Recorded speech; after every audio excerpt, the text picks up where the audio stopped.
Some. Grand rising, everyone. Yay, Grand Rising. November the 19th. My name is Lakeisha LeGrand, also known as Madam Finance, because I help everyday women build wealth with confidence. And I'm so excited that you all are here. I hope you all have been having a wonderful and amazing week thus far. It's Wednesday. Yesterday was kind of chilly yesterday. Did anybody have to go out yesterday? Oh, did I go out? Mm-mm. I ended up having to go out. I was happy to go out. We had a distributor who purchased some deodorant for the Mhm. some of the stores. So I was happy to get that check and deposit it. So that's always a good reason to go outside. I know that's right. Always. So I made sure that I did that. For those who don't know, have a company called Natural Living by Design. We are a health and wellness company. Yay, yay. Yes, yes. And I'm excited about 2026. And you all should be also. We have really truly here at the Grand Rising Elizabeth with the Elizabeth Bros and the Elizabeths. We have truly accomplished a lot for 2025. So I'm excited for the beginning of the year for us to talk about our successes, and things that you could share that possibly you could have done better and recommend that we do better. And so I'm excited. It's a lot of amazing things that have happened. I'm proud that a lot of us have started a business this year. A lot of us has opened up brokerage accounts. That Wow. is major, major. Whether you are actually investing or not, you did make a huge step. For most of us, that was an audacious move. So we're making audacious moves. Starting a business is nothing, you know what I'm saying? It's not for the weak, it's for the strong. And you did that. And so, um, yeah. So be excited about the future. Be excited about this last quarter. We got this last quarter, and let's finish it out with a bang, okay? All righty. All right. So, everyone knows that I love to start the show off with a millionaire or billionaire success story. So, today's success story is going to be on my favorite mentor. A mentor doesn't necessarily have to be someone that you talk to on a regular basis. Your mentor could be someone who you're following, a person that you listen to. You check out their material, you research them, and you listen to their quotes and different things of that nature. Because Mhm. success leaves clues, right? And so, one of my favorite mentors, I consider him my mentor, is Warren Buffett. Okay. Yes, yes. Have y'all heard the latest news that he is retiring? Okay. Yes, I He is, heard that. yes, he is 95 years young. Whoa. Wow. Yay, yay, yay, Yes, yay. 95 years young, and he is retiring. He is passing the baton on to a gentleman by the name of Greg Abel. And so, this here is very important for people who are in business or thinking about starting a business. And those who may not have considered starting a business, true wealth only comes through business. I've said that for years being on Elizabeth. True wealth only comes through business. Either you're going to take a risk and own your own business, or you're going to take a risk and own a part of somebody else's company. Mhm. But true wealth comes through business. If you study millionaires and billionaires, which I love to do, been doing for years, that's one of the major things that they have in common, that they have a business or they are an investor in other businesses. Okay, so that's a mic drop. Boom. Pay attention. Okay. Pay attention. Either you're going to own your own business or you're going to be an investor and be part owner of somebody else's business. That is true wealth, generational wealth positioning. All right, so one of the things also that I liked about this as a business owner is also showing that succession planning matters. And that's one of the things that we're working on at Natural Living by Design, because my mother is part of my business. She's one of my business partners, and Alice is in her 60s. My mother is in her 70s. So we need to have a succession plan. And so God forbid if something was to happen, you don't want your company to have issues regarding succession planning. And so he's passing on the baton. That's another thing that's noted. It's very important. If you haven't thought about it, I don't care what stage you're in, even at the beginning stage, you should think about that. Who are you passing the baton to? Or, some type of plan, right? And sometimes it may not be within your family. Sometimes it could be within your family. Do you want to sell it? Different things like that. So that's very, very important. And I did a little research on Greg Abel. He worked in the company. Berkshire Hathaway is actually the company that we chose for our insurance, for liability insurance. Okay, Dr. Russ, I appreciate you so much. We love it when you come on. Okay, we love it. It's always good to see what you call it, a candid eye. Candy eye. Yes. Eye candy. Yes, and Mr. Eye candy. Eye candy. Eye candy. Okay, eye candy. Hi, Mr. Fred Hart. Welcome to Grand Rise Elizabeth Wealth Building Wednesday show. And so we're going to, I'm going to do some additional research with him.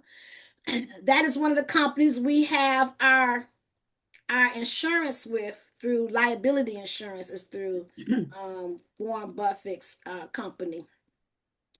And so this is exciting to see how everything is unfold, and everyone is talking about his corporate letter that he sends out on an annual basis. So we're going to talk a little bit about that in the presentation today as well. He's just such a humbling individual and caring individual.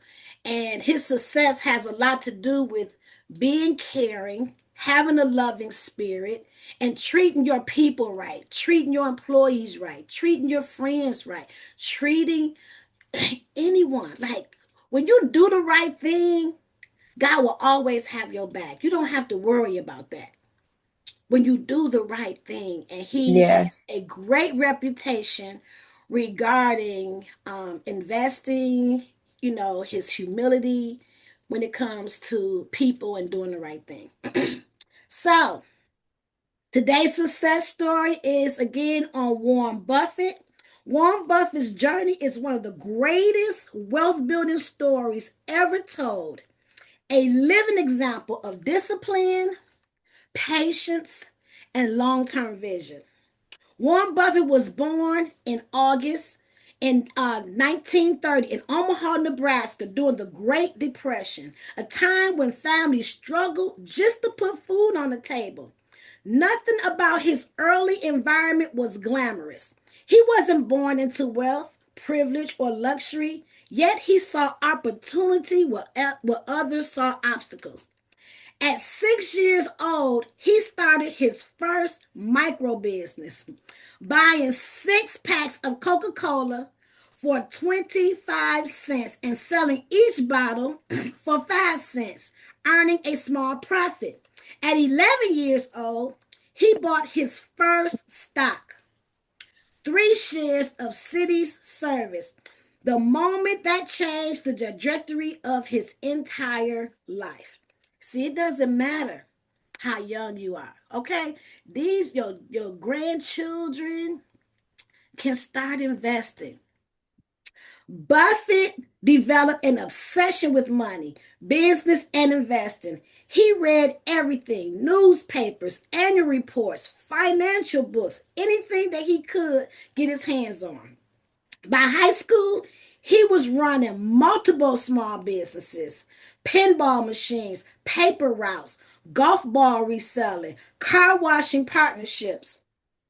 His mindset, even then, was simple and brilliant: buy something valuable and hold it long enough to grow. Later in life, Warren bought a failing textile company called Berkshire Hathaway. Most people would have walked away, but Buffett had a vision. He transformed Berkshire into one of the most powerful holding companies in the world, owning Geico, Duracell, Dairy Queen, BNSF Railroad, Fruit of the Loom, large stakes in Apple, Coca-Cola, American Express, and more. Buffett turned a struggling business into a global empire using smart, patient investing. When, when Buffett built his legacy using simple and powerful strategies, for example, invest in what you understand. Be patient.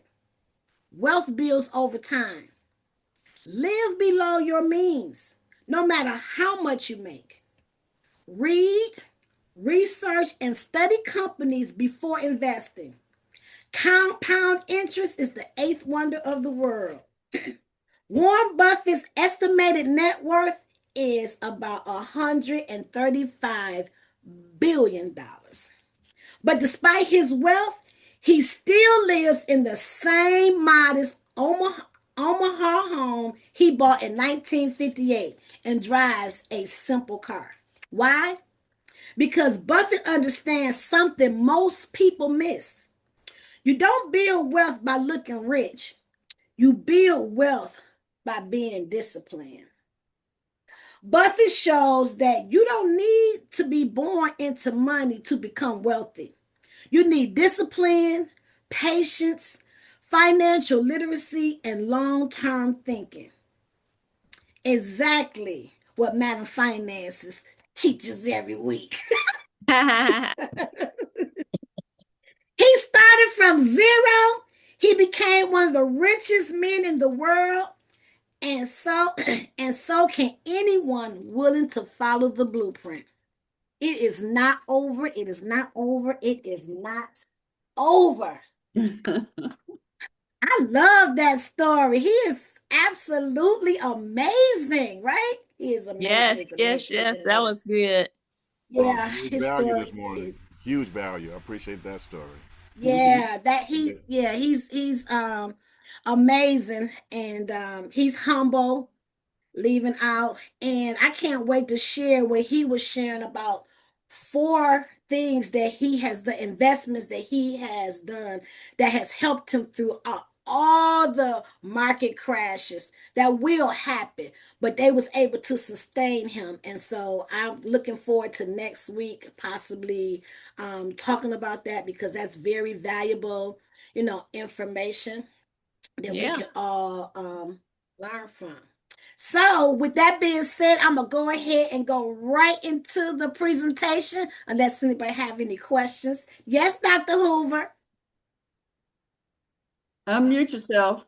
No, no question. I'm just saying goodbye. I got to get ready to jump on this other Zoom. But you all have a great day. I appreciate the value you bring. Madam Finance, you are awesome. And this group, you guys are in great hands. So enjoy the rest of your day. Oh, you too. You too. Yes, you too. Yes.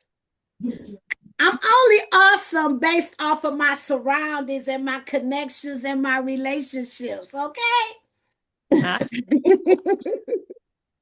I took credit for that. You all should. And I Yeah, just we love all, you all. yeah. I appreciate the platform. I thank everyone for showing up. Mr. Fred Hart, and I can't see everyone, everyone else, but thank you so much for tuning in because you could be doing something else. This is some valuable information I want to share. Mm-hmm. So I'm sure, Queen, I have the power. Let's see. Absolutely. I got the power. Okay, let me find it. Absolutely. Okay.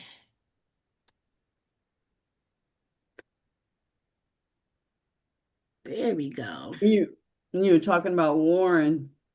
I was thinking about um the brother that wrote I'm happy. I'm happy, happy. What's Yes, yes. Oh, yes. that they did a documentary on him, and it was saying that he drives the same car, he lives, just modestly. All the money that he makes, he uses it for what he's called here to do. Right. Mm-hmm. Mm-hmm. And Yeah. that's the same that's going on with the young man that just won American Idol. I mean, he is out there just, buying homes for people and just doing wonderful things, probably things he's had in his mind all along, you know what I mean? Yeah. And then that was how God provided, and his whole story is amazing. Okay. Can y'all Yeah. see the screen? Yeah. Okay. Great.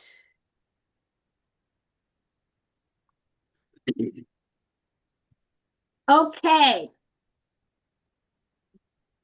Every week we are building financial freedom. Today's topic is going to be how to research a company before you invest 101. Smart investing starts with understanding. We are building wealth the smart way. Mhm. Let's keep the energy positive. Good vibes only, because this is going to be new for a lot of people. This is not a quick get rich session. It's a wealth building session each and every week. I am not a day trader. I will not invest for you or tell you what to invest in. This is an educational session. I am not a financial planner. I am an investor and educator. Today, let's be prepared to learn. I would love for you to be 100% present and take notes. Grab your notebook, your pen, or your paper if you don't have it. Next time, invite someone you care about to our Wealth Building Wednesday show. And I ask, stay to the end. This session, again, is for educational, informational purposes only. Moab Matter Finance is not a licensed financial advisor or planner, and the information shared should not be considered professional financial advice. Please consult with a financial planner. Also, please make sure that you do your research before investing.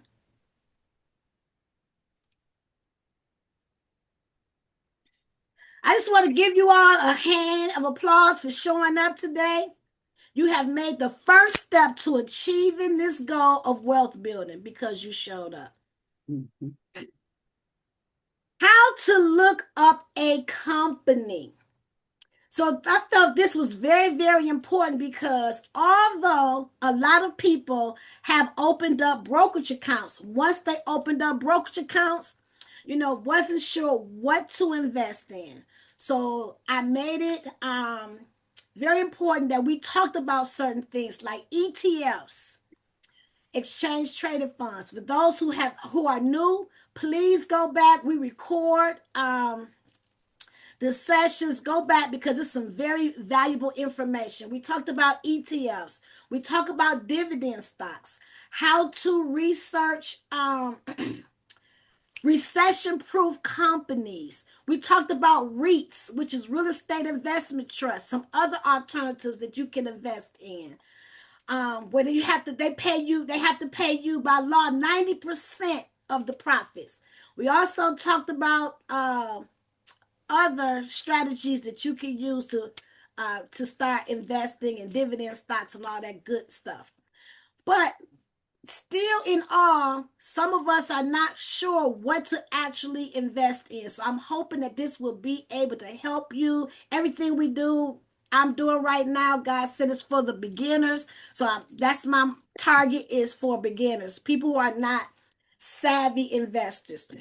So I put together a simple 5-step beginners method, right? 1, how to look up a company on Yahoo, Google, and Finance. We're going to talk about read the business summary, check, review, and profit trends, look at company debt. Revenue.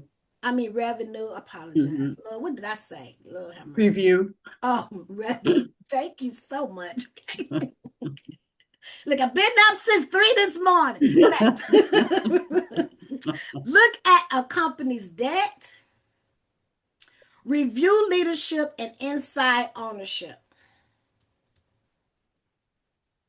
Step number 1, look up the company on Yahoo Finance or Google Finance. First thing you want to do, you want to search the company's name and click summary. These are the things that you want to check when you're looking up the company. The market cap, the size of the company. What size is the company? You want to look at the stock price history. Look at the 5-year chart. What has the company been doing within the last 5 years? You also, my favorite, is to look up the dividend information to see if this company even pays dividends.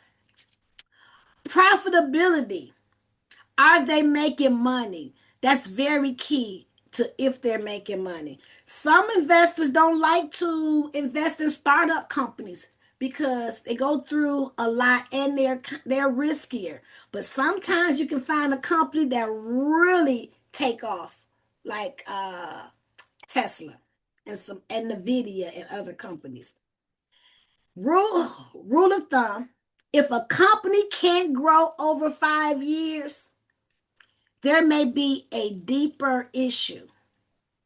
So you want to look at your company. If your company been in business for 5 years, like Natural Living by Design, and if you're not meeting your goals or you're not where you want to be, then there may be some deeper issues, some deeper things that you might want to look into. Are you making money? Are you making real money? So always look at that when you're looking into a company. Step 2, read the company's business summary. What do they actually do? Beginners often skip this, but don't you? A must know: how the company makes money. Now, this is not just for you as an investor, but also if you are a business owner. It's very important you as a business owner also know these things. How does your company make money? Who do they sell to? Question to yourself if you have a business. Who do I sell to? Whether the industry is growing or shrinking. You want to know what's going on with the industry. Let's make clear. You're not investing in a stock. You are investing in a business model. Step 3, look at revenue and profit trends. You don't need to be an accountant. You just need to check 2 lines. 1, revenue. Is it growing has it grown over the last 3 to 5 years? Check the net income. Is the company making real profit? If a revenue is flat or declining, that's a red flag. You might want to reconsider or reevaluate investing in that particular company. Look up the debt. Now, this is one thing I know you all probably have heard of, Robert Kiyosaki. Now, that's one thing I used to always listen to him about good debt and bad debt. He always talked about good debt and bad debt. That was good. That was the first time I heard it. It could be good debt. Most of the time I used to look at debt being bad, but that is not always the case. High debt equal high risk. So you want to make sure what their debt is. Check the financials tab and then go to total debt. It is public information. All of these companies, all their revenues, everything that's going on with the company is public records. You can find out everything about that particular company. As a beginner rule, healthy debt is manageable, is stable, and is declining, because that means that they're paying their bills. They're paying it down. They're paying their debt down. They're paying their debt down. Unhealthy debt is rising debt with falling profits. The profits is not as high, it's going down, but the debt keep rising. That's something that you want to look at. That's another red flag.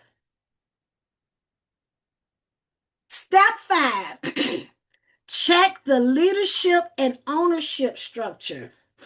Look at the CEO. Check out the board and how much of the company's insiders own. And it's public record who owns what. You can find out what Warren Buffett is investing in, the president, anybody that's big. You can find out what they're investing in. A strong sign is executives own shares, but not necessarily the majority. And we're going to talk more about that later. We did a show one time, and I remember Star was asking, and we was, a lot of people were shocked, like, really? A lot of the owners don't own the majority of the shares of their company? Yes, that is true. And we're going to talk a little bit about that later. Weak signs. Executives constantly sell their shares. So if they were so confident about the company, why would they be selling their shares? So if they're selling their shares, that's a sign you might want to take a look at, if they're constantly selling their shares. So I want to talk a little bit about A shares versus B shares, and we're going to use Berkshire Hathaway as an example, okay? So A shares is extremely expensive. Over $500,000 per share. We're talking about Berkshire Hathaway. It provides more voting power, owned mostly by institutions, long-term Buffett followers, symbol of prestige, meaning it's rarely traded. And then you have your B shares, which is affordable, usually between $300 and $400 per share with his company. Is designed for everyday investors like ourselves. You have less voting power, but you have some power. Same company, same portfolio, just accessible. Beginners should buy B shares. You get exposure without spending $500,000. Why CEOs like Warren Buffett don't own majority shares? Reason number 1, companies raise money by selling shares. To grow companies, they must raise capital. They sell shares. Ownership becomes diluted. Reason number 2, large companies are too big to own alone. Berkshire Hathaway is worth hundreds of billions of dollars. Even Buffett can't own 51%. The price would be astronomical if he did. Diversity of investors creates stability. When many investors share ownership, the stock becomes more stable. The company is less dependent on one person, which lessens the risk. There is accountability at the board level.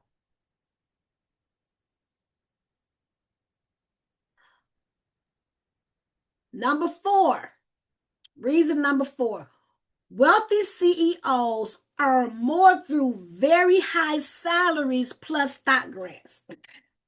Owning some shares gives them profit, but they don't need majority of control. Reason number 5. Buffett believes in ownership by the people. He always said Berkshire is built for long-term shareholders. He didn't want to control everything. He wanted millions of families to build wealth through it. That's powerful. That's powerful. He wanted his people to be able to eat too, not just him.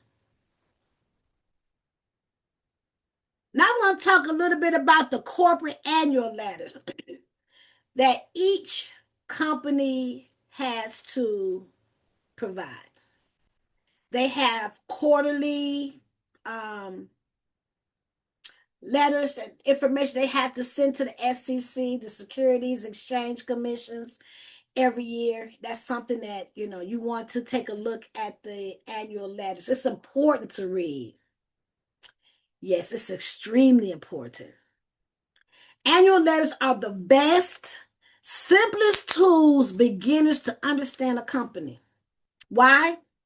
Because they explain the company's performance in plain English. They tell you what leadership is focused on. They reveal the CEO's mindset and long-term strategy. They highlight challenges the companies are faced. They really don't have no choice, right? Because numbers don't lie. Numbers don't lie, so you can't hide behind it. They highlight challenges the company faced.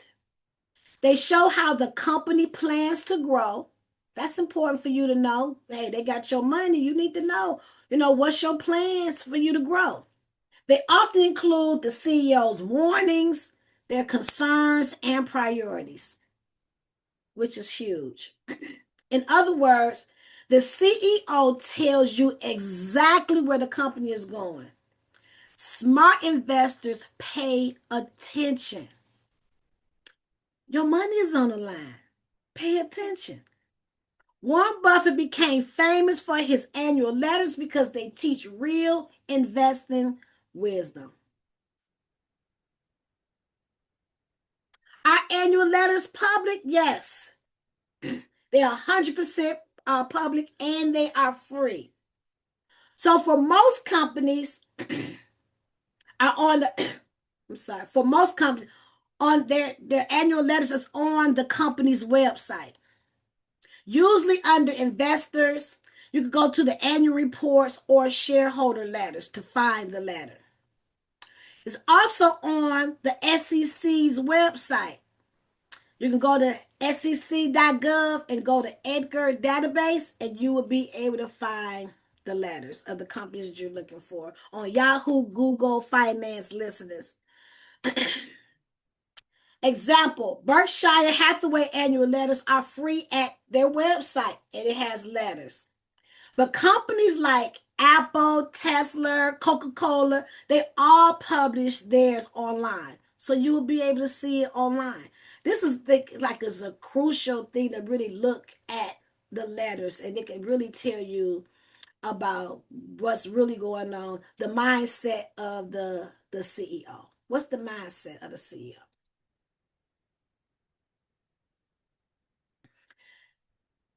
I just want to reiterate why the annual letters matter is because it's written directly by the CEO, straight from leadership, explains the company's performance in a simple, clear language.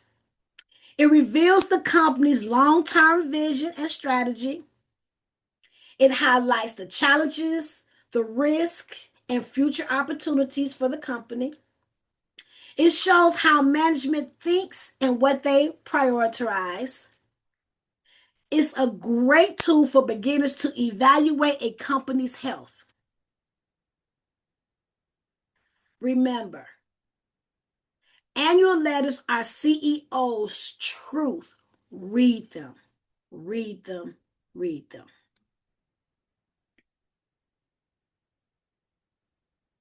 Quick investor checklist. These are bullet points I want you all to make sure you keep in mind, that you understand the business. Don't just invest because of the hype. You know, oh, this is the next, this the stock that's gonna make you billions of dollars, billions of dollars. Get this stock, hurry up, get it. No, understand the business. Never do a big purchase of business you don't understand. Look again at the 5-year performance. What has it done within the last 5 years? Review the revenue and the profit. Check the debt levels. Is it healthy debt or unhealthy debt? Know the leadership. Who is on the team? Who's in management? Who is the CEO? Have they come from a different company? Maybe one time they was running another company. Now they're here at this company. You look at the experience that CEO have. Was that, or the another partner or leadership had? Were they able to make the other company, the previous company, successful, or were they not able to? Track record is important. Choose the right share class and invest long term.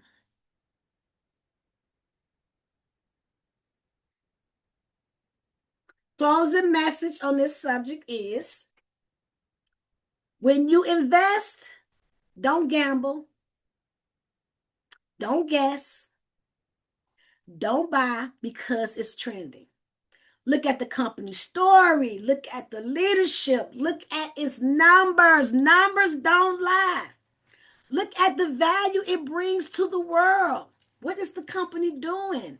How is it helping the community?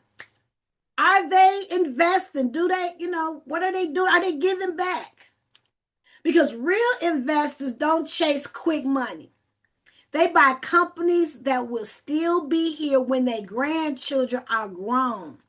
That's one of the things that Warren Buffett talks about a lot, is that he's confident in the companies that he has purchased, even during the crisis, even during the downfalls of the stock market.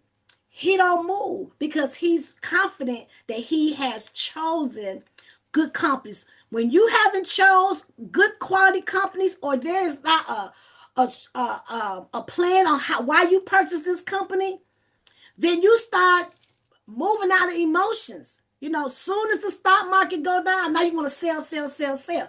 No, because if you sell when the stock market go down, you absolutely made a loss. You absolutely made a loss because you sold instead of holding. Because through history, it will show through time that the stock market always comes back.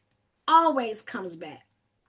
So don't make your decisions based off of your emotion, or because it's the stock market went down. Smart investors look at it as an opportunity. If you made a great choice on the companies that's in your financial portfolio, this is a time to look at, they on sale. They on sale, to buy more of it. To buy more of it instead of running from it.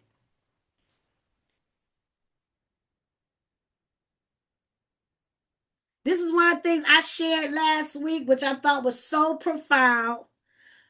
Warren Buffett, one of his quotes and strategies is, do not save what is left after spending, but spend what is left after saving.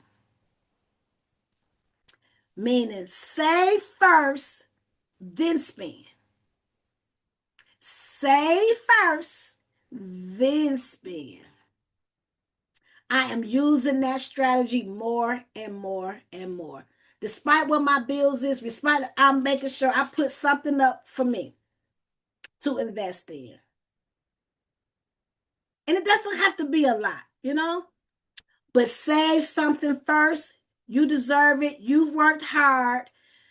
And the only way you're going to change your financial situation if you do something different. We got to do something different. Let's stay in touch. For those who are new to Madam Finance, I would love it if you can follow us or follow me on Ask Madam Finance on Instagram, on YouTube. Well, YouTube is Madam Finance, but Ask Madam Finance. If I was able to share some information with you that is valuable and useful. So that is the end of my presentation today.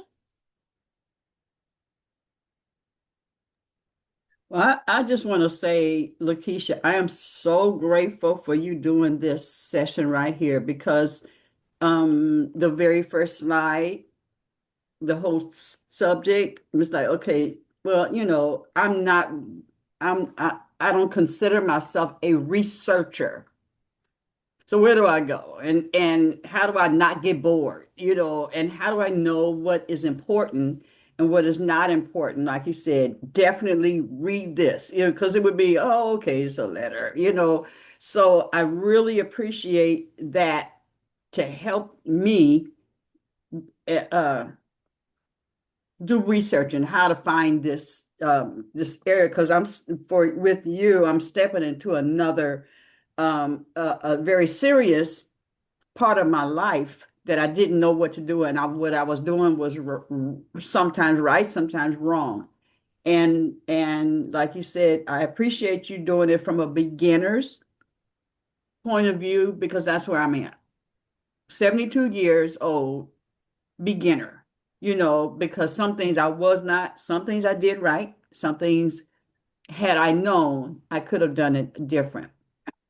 So I really appreciate how you are allowing God to use you for us and the world. Yeah. And I tell everybody, you got to get in this class. So I'm just saying, this class right here helps me to do the rest of it, because now I know how to do the research and stuff.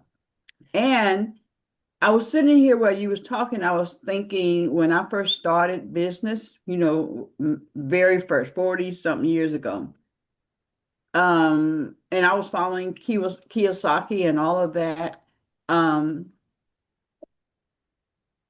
It was like, oh, I'm going to have stocks and all that, but I didn't know all that's involved in making those decisions, because even now, with Elizabeth and with all the other things, how do I, if I have 51%, right, then I have to provide for 51%.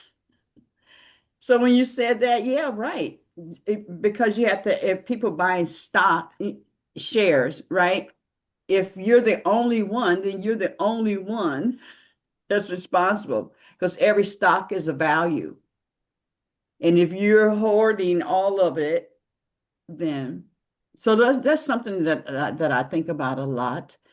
And but I also think that if I can't, as a owner, hold and do right by the company, where I have everybody going against me, then I need to be gone.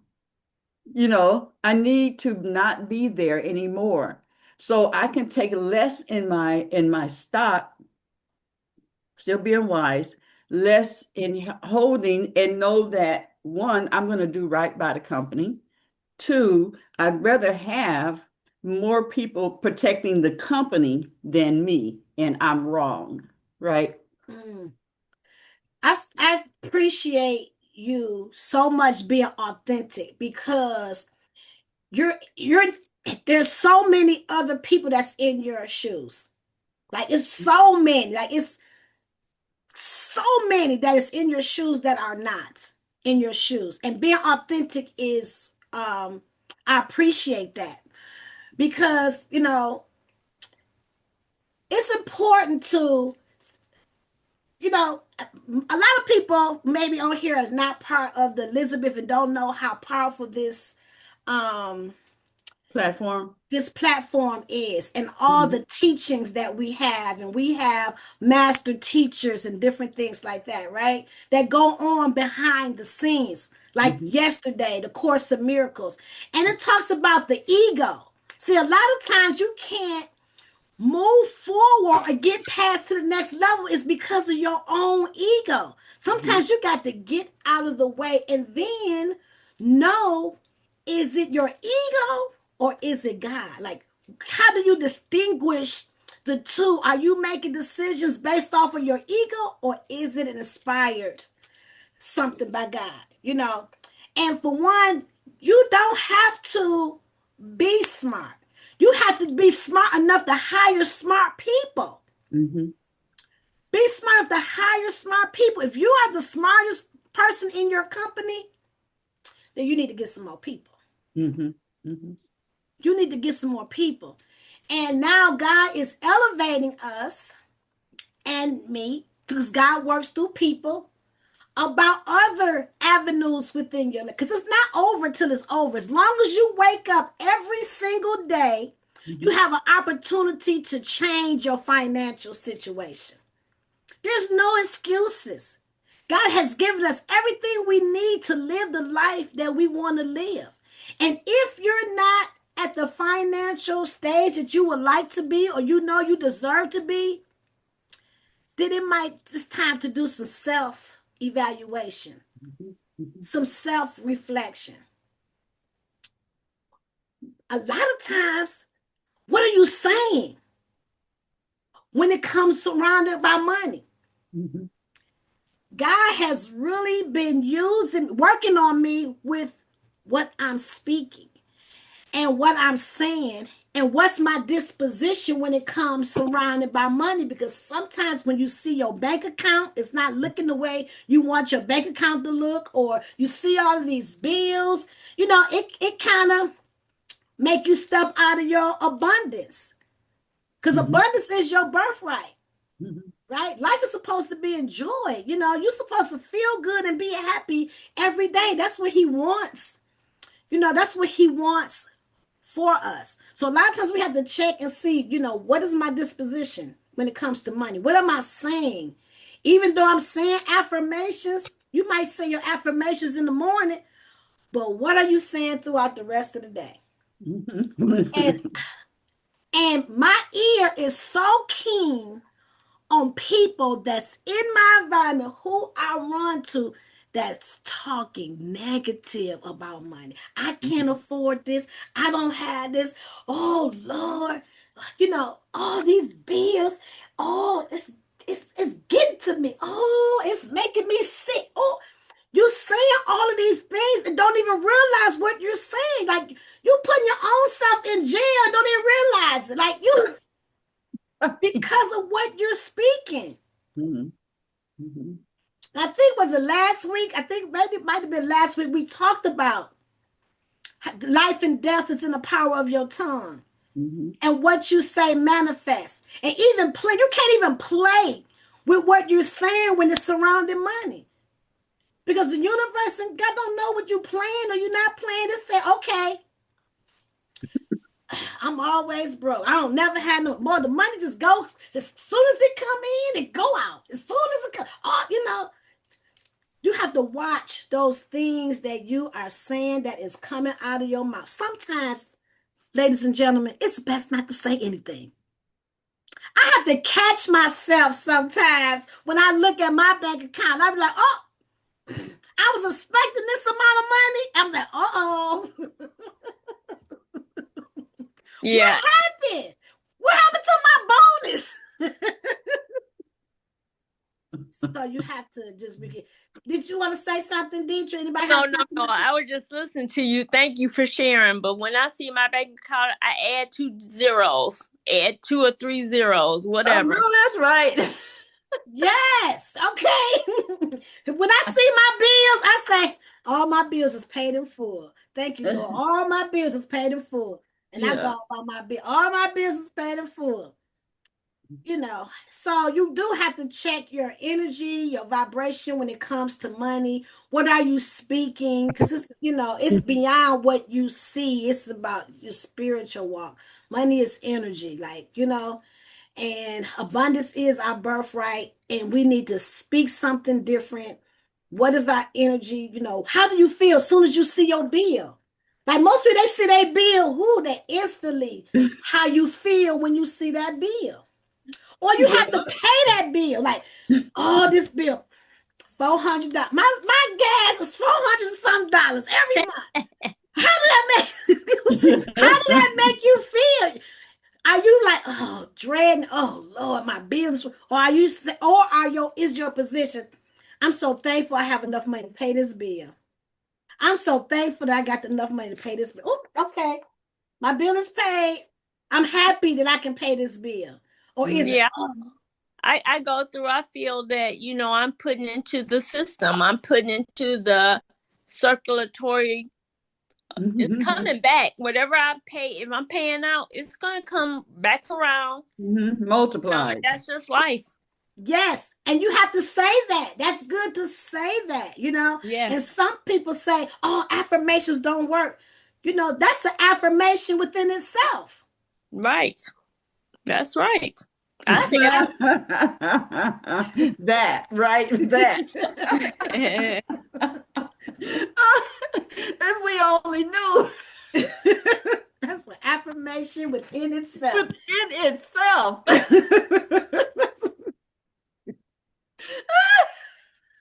So we have to really consider, what we're saying. This is, serious. It's people out here waiting on you to get it together. God works through people. A lot of times I tell my son all the time, when God, 9 times out of 10, when God wants to bless you, he sends you someone. Yes. He sends you someone. They got the Jamaica thing going on. I haven't really did a lot of research, but I know they had a tornado that came in, and it has really caused some devastating situations. Who are going to help them? People. Yes. People. Yeah, it's good enough to pray, but people need money. Okay? Pray for them. Yes, they appreciate the prayer, but at this time, they appreciate some money a lot more. Okay? Yes. So, do anybody have any questions? It's 9:53. I hope this information was helpful for those who just starting out in investment. I do encourage you to go out to madamfinance.com. You could find the videos there. All for beginners, REITs 101, ETFs 101, passive income. Like, it's a lot of good, valuable information. And the information is free right now. So take advantage of it and, be on the, be ahead of the game. Yeah. Thank you so much. You're so very welcome. Great. Anybody else have anything, any comments? Well, Mama Evelyn, what you got up for tomorrow? Well, I'm just going to be showing you some pictures and videos of tell you my experience at the Dow show. Oh, nice. Okay. And a couple of contacts that I'm going to reach out to and talk to while I was there, and I'm so excited about it. Yes. So those who don't know, Evelyn is the queen of creativity. Woohoo! She helps you tap into your creative side. Yes. Of learning and manifesting. So it's 9:58. If we don't have any more questions, let's just give ourselves a hug, because sometimes we love on so many other people. Sometimes we forget to love on ourselves. Kiss yourself. Let's hug the world, because the world needs a hug too. And let's sprinkle love and light to all of those that are in authority. The Bible says, pray for those that are in authority. Not sometimes, not if you like them or if you don't like them. We're supposed to pray for those that are in authority. We send enough love and light there. You'll be amazed on what miracles that could possibly take place by sending the love and the light. So that's my conclusion of today. I hope it was very helpful. Yes, we appreciate you, Lakeisha. Appreciate you too, beautiful. I love you, Dr. Rio. Look, we got all kind of doctors on tennis shoes and everything else. Okay. That is And congratulations, Keisha, for the Detroit Elevate. We proud of you, girl. Absolutely. Thank you so much. I thank you all also for those who showed up. I have not got a chance to do official thank you to all the people on Facebook and Instagram, you know, a lot of my family and friends who are not on there, to say thank you for voting. It really means a lot to me and my partners. Hey, Miss Barbara Woodard. My partner is on here. You know, we thank you. Grand Rising, everybody. Girl. Thank you for all of the votes and the love that you sent our way. We are grateful. Absolutely. Very, very grateful, very grateful. So I command and decree that we all have a wonderful and fantastic day on purpose. And remember, today is all good. Today is great until we make it not. So choose. Peace out. Peace out. Love